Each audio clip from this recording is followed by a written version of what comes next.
Hey man, say mine, bro. We got your life as a pleasure slave. Now, what the fuck? So I guess they're referring to like back in ancient times and shit where you just was bound just to be a fucking pleasure slave just cause you was born into it. Just I don't know, fool. But everything in this video is just for educational purpose only. Come on. No slaves were You're harmed. 15, and the desert sun burns your back as the ship docks along the Nile. They brought you here in silence, your wrists bound with a rope that still carries the scent of the last girl who wore it, the one who didn't survive the journey. You came from the mountains far south, where the trees bloom thick and the air smells of rain. But this place is different. This place is dry and blinding. The wind stings with dust, and even the river looks tired. They march you inland towards Wasset, where columns rise like teeth and nobles dressed in linen so white it hurts to look at. You're one of the five that were sold together, inspected one by one under an awning while men with shaved heads scribble your height, your hips, and your price. You're Just stripped in bare your before price. strangers. The heat Damn, hold on. So like prostitution and pimping was going on since the fucking beginning of time. your height, your hips, and your price. Your height, your hips, and your price. Hell no. You're stripped bare before strangers, the heat pressing against your skin like a second weight. A woman scrubs you with rough cloth, then rubs oil along your spine and dusts your chest with crushed flour powder, making your body a display. They don't speak to you directly, only about you. This one will serve in the private quarters, the steward says, and that night you sleep in a side room near the master's bath. You're told not to speak or eat unless given permission. You're not to be seen outside. Neither are you here to clean or serve wine or pour water for guests. So you a hoe. Like, bro, this is pimping gang. Like, you just getting pimped. Your place? Beside his bed. You're now Hema, and your value has nothing to do with your thoughts. You're Damn. 17, and you've learned how to smile without meaning it. You walk the halls like a shadow now, quiet, perfumed, and invisible unless wanted. The master is a nobleman, distant blood to Pharaoh, rich enough to own 2 pleasure slaves and a library. His wife is beautiful, cruel, and always watching. When you serve dates or wine during banquets, she pretends you aren't real, but you see her knuckles tighten when he looks too long in your direction. Still, she says nothing because she can't. He owns you, and you belong to the household, not the marriage. Right. He touches your arm during prayer, slides his hand along your back when no one's watching. Then, one evening, he summons you with a nod instead of a command. You kneel, and you obey. His linen robe smells of papyrus and resin. His hands are soft and his words are practiced. When it's over, he hands you a pomegranate seed and says the gods are pleased. You nod, What? though you don't understand which The gods are pleased after you just ate me up. Like, shut the fuck up, man. god would want this. Weeks later, your stomach turns in the mornings. You drop a tray and don't hear it fall. The housemaid notices, presses her hand to your belly, and tells you not to be afraid, that this could save you. You ask what she means, but she only says to pray he wants to keep it. A few months pass and your stomach swells beneath the linen. 2 other servants start giving you space, some offering bread or dates or a softer spot to rest. They don't say it, but they know. When the master sees you, he raises an eyebrow, then laughs, telling you that you'll name it after him, and then leaves the room before you could respond. What? You begin to understand what the housemaid meant. You're no longer a thing passed around at his will. You're now Walad, the mother of his child. He declares it publicly and proudly, as though the child were something he had carefully planned. Your chains do not disappear, but they shift. You cannot be sold or traded now. You still serve, still kneel, still smile when asked to, but there's something different in how they look at you. Your belly is no longer shameful. It is power, temporary and fragile, yet it is yours. The wife pretends not to notice, though her coldness sharpens. When she enters a room, you lower your eyes. She does not speak to you. But once she passes close and whispers that he will tire of you and to just wait. Then she Damn, nigga. Like, okay, cut. I didn't ask to be here, cut. Like, as the pleasure slave, cut. Like, I would hate to be in that situation because I didn't ask for this game. keeps walking, her gold bracelets clinking like tiny knives. You're 18 and the baby is born on a stone floor with only the housemaid and a midwife present. A boy. His skin is soft and golden, with curls already forming at the crown of his head. He cries the moment he touches air. Then again when they place him on your chest. The midwife smiles and says he has strong lungs, that he will live. You want to believe her. You want to believe you both will. The master visits that night. He holds the child like he has never touched anything so small. A son. He calls it a good omen. He leaves before sunrise, but his perfume still lingers on the linen. They give you a room near the back of the estate, beside the kitchens. It's small and hot, but it is yours. The housemaid helps you recover, showing how to wrap your belly, how to nurse, and how to keep the baby quiet when the mistress is nearby. She tells you to stay useful, that it'll keep you safe. You Stay useful, it'll keep you safe. Because if you're not useful around them times, bruh, I feel bad for you, gang. ask if that is always true, but she does not answer. The child grows, first crawling, then standing. His laugh sounds like freedom, yet you never forget. You are still property. Every day you live is one breath away from punishment, one heartbeat away from loss. If the master changes his mind, if the wife decides to speak, if the wind shifts in the wrong direction, your protection will vanish. And then there will be only a child with no name and a woman with no rights.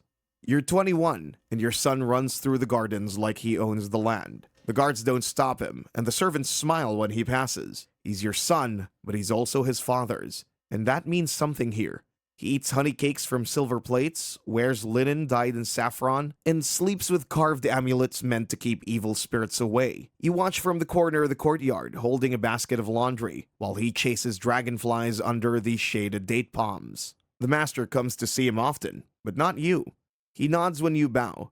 He doesn't touch you anymore. Not since the mistress found religion and demanded new boundaries. Damn. You should be relieved, but the silence feels like punishment too. You remain in the shadows, quietly washing the clothes of the woman who calls you a mistake. At night, when your son curls into your lap and asks why the other children won't play with him, you say, because they're jealous. You don't tell him it's because he doesn't belong anywhere, not fully a slave, not fully free.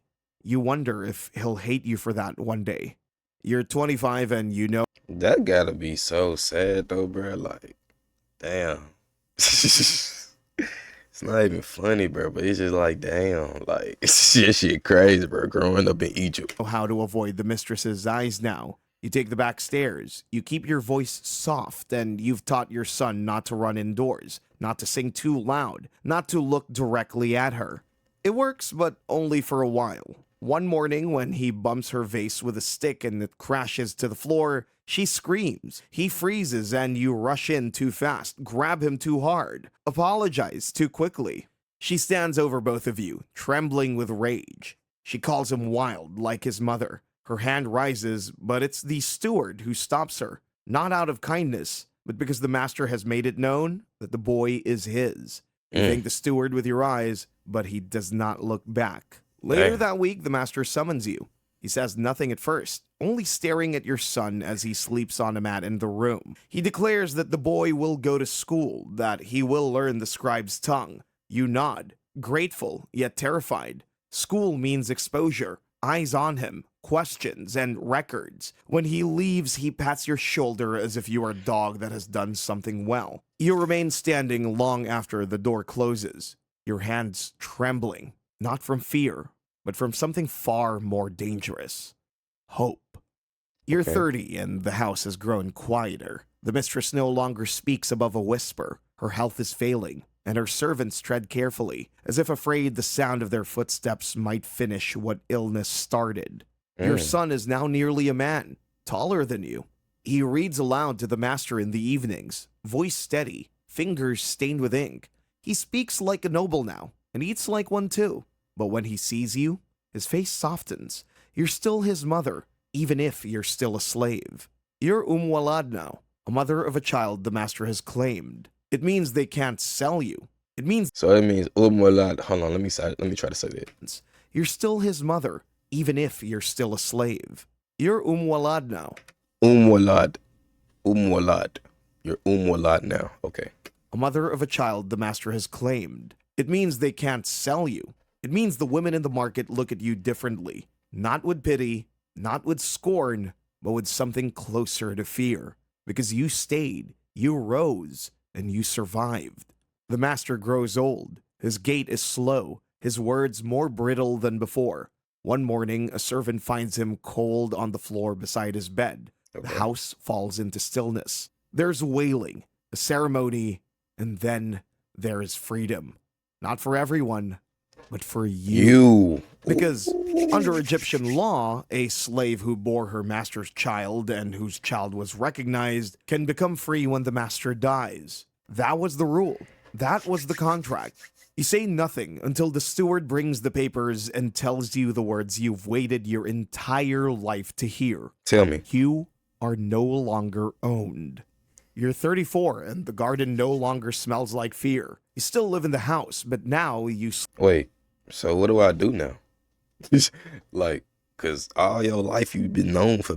Well, all you know is being a pleasure slave. Cause like all you know is being a slave. So like, what you gonna do? Shit. Like, what's the plan? sleep in a room with a door that locks from the inside. You wear linen that isn't assigned. Your name is on records and not just your body. Oh. Your son walks with you through the market, holding your arm, not because he must, but because he chooses to. The same men who once passed you without a glance now bow politely. Some even ask if you need help with your basket. The mistress was taken away to a distant cousin's home. No one speaks her name anymore, and her steward has left.